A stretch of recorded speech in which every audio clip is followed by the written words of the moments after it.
श्री स्वामी समर्थ मैत्रिणींनो, स्वामी महाराज तुमच्या सर्व चांगल्या इच्छा पूर्ण करो हीच मी स्वामींच्या चरणी प्रार्थना करते आणि आजच्या या नवीन व्हिडिओला सुरुवात करते. तर मैत्रिणींनो, चातुर्मास म्हणजे हिंदू धर्मशास्त्रानुसार आषाढ शुद्ध एकादशी ते कार्तिक शुद्ध एकादशी हा 4 महिन्यांचा काळ याला चातुर्मास असे म्हणतात. चातुर्मास म्हणजे 4 महिने. आषाढाचे 20 दिवस, श्रावण, भाद्रपद, आश्विन हे 3 पूर्ण महिने आणि कार्तिक महिन्याचे पहिले 11 दिवस. याचाच अर्थ चातुर्मास. ज्या वर्षी श्रावण, भाद्रपद किंवा आश्विन महिन्यात अधिक मास येतो त्या वर्षी चातुर्मास 5 महिन्यांचा असतो. चातुर्मासात हिंदूंचे विवाह मुहूर्त नसतात. शेतीतील पेरण्या ज्येष्ठात होतात. आषाढ येतो तेव्हा देव शयनात जातात. आश्विनात पिकांची तोडणी होते. कार्तिकात मळणी होऊन देवस्थानाची वेळ येते. अशी कृपा परंपरा आहे. त्याचबरोबर आपल्याला चातुर्मासामध्ये यापैकी कोणताही एक नियम पाळायचा आहे. भगवान श्रीहरी विष्णूंची कृपा आपल्याला प्राप्त होईल आणि तुमची कठीणातली कठीण इच्छा पूर्ण होईल. चातुर्मासात काय करावे आणि काय टाळावे? तर मैत्रिणींनो, चातुर्मासामध्ये पाळायचे 40 नियम आज आपण सविस्तर जाणून घेणार आहोत. तर तुम्ही यातील फक्त एक जरी नियम पाळला तरी भगवान श्रीहरी विष्णूंची कृपा तुम्हाला प्राप्त होईल आणि अखंड लक्ष्मी तुमच्या घरी नांदेल. आपल्या हिंदू धर्मामध्ये चातुर्मासाला अनन्यसाधारण असे महत्त्व प्राप्त आहे. चातुर्मासाचा प्रारंभ 26 जुलै 2026 रविवार देवशयनी एकादशीपासून सुरू होत आहे. चातुर्मास समाप्ती 22 नोव्हेंबर 2026 देव उठणी प्रबोधनी एकादशीला समाप्त होईल.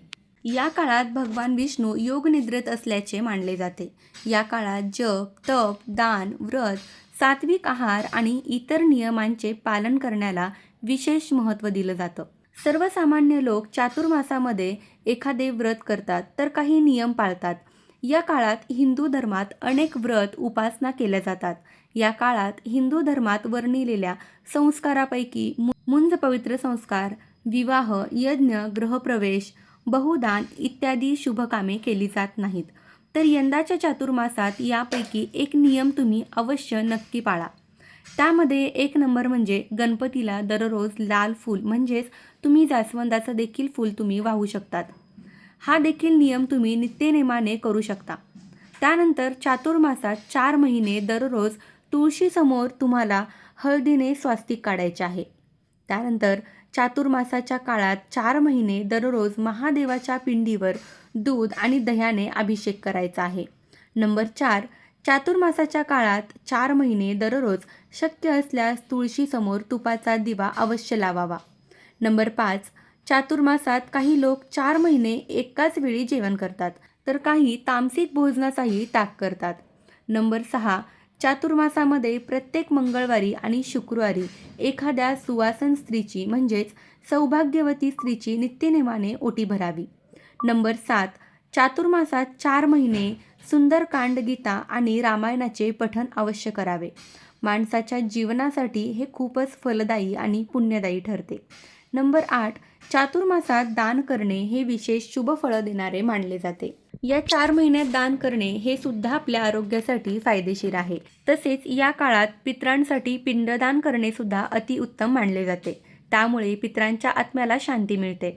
तसेच या महिन्यात केलेली कोणतीही उपासना किंवा साधना लवकर फळप्राप्ती देते. नंबर 9, चातुर्मासाच्या या 4 महिन्यात तुम्ही गायत्री मंत्राचा कमीत कमी 108 वेळा जप जरूर करा. नंबर 10, 4 महिने दररोज पुरुष सूक्त दिवसातून एकदा तरी नक्की वाचा किंवा श्रवण करा किंवा तुम्ही गुरुचरित्रातील 14वा अध्याय दररोज वाचू शकता.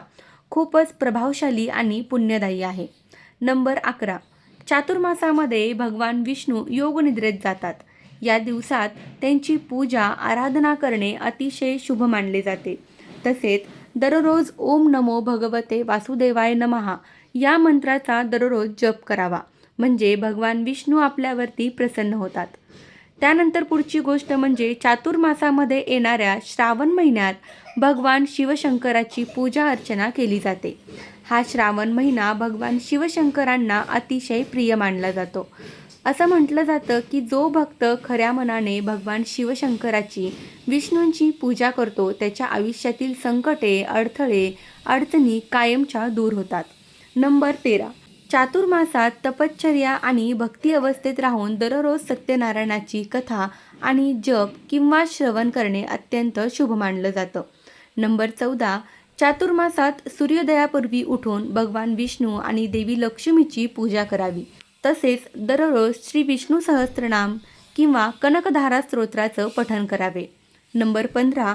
चातुर्मासात 4 महिन्यात दररोज भगवद्गीतेतील एक अध्यायसुद्धा वाचू शकता किंवा श्रवणसुद्धा करू शकता.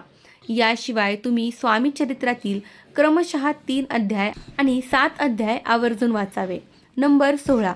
चातुर्मासात 4 महिन्यात दररोज जवळच्या परिसरातील असलेल्या एखाद्या मंदिरात दररोज प्रदक्षिणा घालाव्यात. हा सुद्धा अगदी सोपा नियम तुम्ही चातुर्मासामध्ये करू शकता.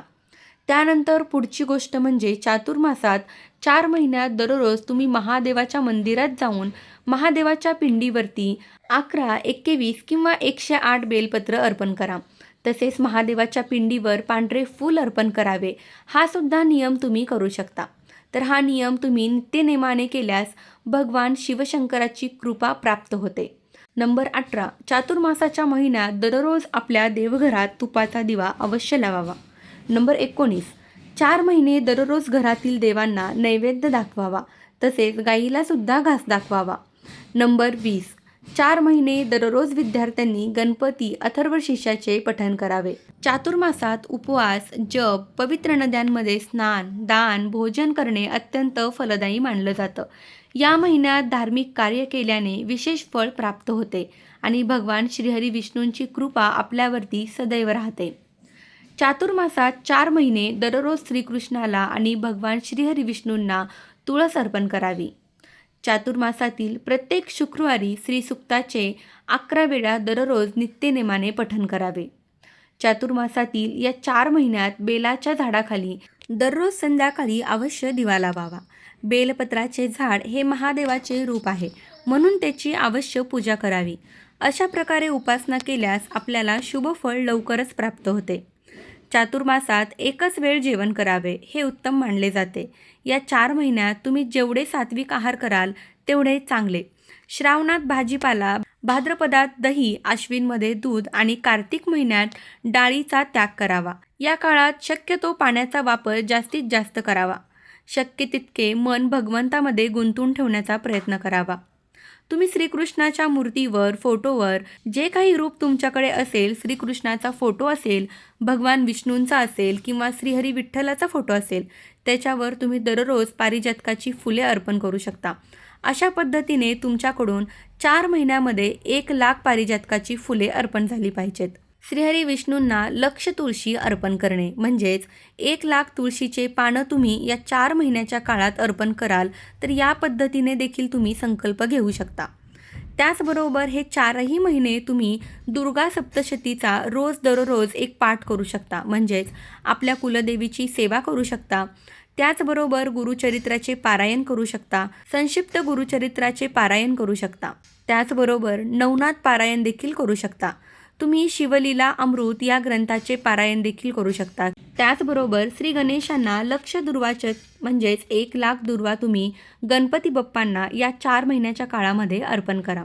या पद्धतीचा देखील तुम्ही संकल्प घेतला तरीसुद्धा चालेल. आषाढी एकादशीपासून ते कार्तिकी शुद्ध एकादशीपर्यंत महादेवाला या 4 महिन्यामध्ये 1,00,000 पांढरे फूल अर्पण करा. म्हणजेच रोज काही असं ठरलेलं नाही की रोज 1000, 2000 असं काही नाही. रोज म्हणजे या 4 महिन्यामध्ये 1,00,000 फुले जी आहेत तर ती तुम्ही मोजून शिवलिंगाला अर्पण करा. बरेच जण कांदा, लसूण, वांगी हे 4 महिने सोडतात आणि कांदा लसूण न टाकता जे पदार्थ बनवता येतात तर ते खातात. काही भाज्या, वरण यामध्ये कांदा लसणाचा वापर केला जात नाही. त्याशिवाय जेवण बनवलं जातं आणि ते खाल्लं जातं. त्याचबरोबर वांगेसुद्धा या 4 महिन्यामध्ये खाल्ली जात नाहीत. याशिवाय तुम्हाला चातुर्मासात तुम्ही दानधर्म भरपूर करू शकता. आपल्याला पितरांच्या नावे दानधर्म करू शकता. आपल्या पितरांच्या नावे दानधर्म करू शकता किंवा तुम्ही बघा 4ही महिन्यामध्ये एखाद्या गरीब व्यक्ती असेल, एखाद्या मंदिरामध्ये रोज तुम्ही त्या व्यक्तीला शिदा देऊ शकता. या चातुर्मासामध्ये बाळकृष्णाला जर तुम्ही तुळशीपत्र किंवा मंजुळा अर्पण करण्याची सेवा करत असाल तर तुम्ही गुरुवारी किंवा बुधवारी या सेवेला सुरुवात करा. तर ही सुद्धा सेवा तुम्ही करू शकता. अगदी चातुर्मासातील कोणत्याही दिवसापासून तुम्ही कोणत्याही व्रताला सुरुवात केली तरीसुद्धा चालू शकते. या 4 महिन्यात भगवान श्रीहरी विष्णूंची सर्वात प्रभावी सेवा म्हणजेच विष्णू सहस्त्रनामाचा दररोज तुम्ही पठण करू शकता किंवा विष्णू सहस्त्रनामावली म्हणत तुम्ही आपल्या देवघरामध्ये बाळकृष्णाची मूर्ती जी आहे त्याला तुळशीपत्र अर्पण करू शकता किंवा पिवळी फुलं जी आहेत तर ती देखील अर्पण करू शकता.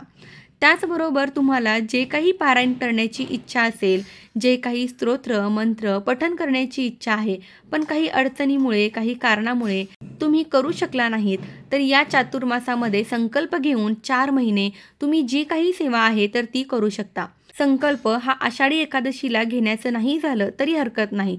तुम्ही कोणत्याही दिवशी, कोणत्याही वारी या चातुर्मासामध्ये तुम्ही सेवेचा संकल्प घेऊ शकता. त्याचबरोबर या 4 महिन्यामध्ये जे व्रत, उपवास सेवा केली आहे, तर ती करण्याला इतकं जास्त महत्त्व आहे की यामुळे त्या सेवा, उपाय केले जातात. अशी काही शुभ कार्य आहेत जी चातुर्मासामध्ये केली जात नाहीत. ज्यापैकी पहिलं म्हणजे या 4 महिन्यामध्ये मुंज केली जात नाही, लग्न केलं जात नाही, यज्ञ केले जात नाहीत आणि गृहप्रवेशसुद्धा केला जात नाही. तुम्ही स्वतःचं घर घेतलं असेल किंवा त्याचा गृहप्रवेश करण्याचा विचार करत असाल तर तुम्ही आषाढी एकादशीपासून ते देव उठणी एकादशीपर्यंत नवीन घरामध्ये वास्तुशांती किंवा गृहप्रवेश करू शकत नाही. तुम्हाला थोडंसं थांबावं लागेल. त्याच्यानंतर चातुर्मासातील या नियमांचे पालन केल्यास आपलं आरोग्य सुधारेल, मानसिक पीडा नाहीशी होईल, सर्व इच्छा, आकांक्षा पूर्ण होतील, तसेच सर्व प्रकारच्या पापांचा नाश होईल. अशा प्रकारची मानसिक दृढता प्राप्त होते. तसेच आपल्या पूर्वजांचे आशीर्वाद प्राप्त होतात. त्याचबरोबर चातुर्मासात 4 महिने या प्रकारच्या नियमांचे पालन केल्यास भगवान विष्णू व शिव यांची कृपा प्राप्त होते. जीवनात आनंद, सुख, समृद्धी याची वाढ होते आणि तुमच्या जीवनामध्ये त्याग, समर्पण याची भावना वाढते. तर चातुर्मासाबद्दलची ही अत्यंत महत्त्वाची माहिती मला तुमच्यापर्यंत पोहोचवायची होती.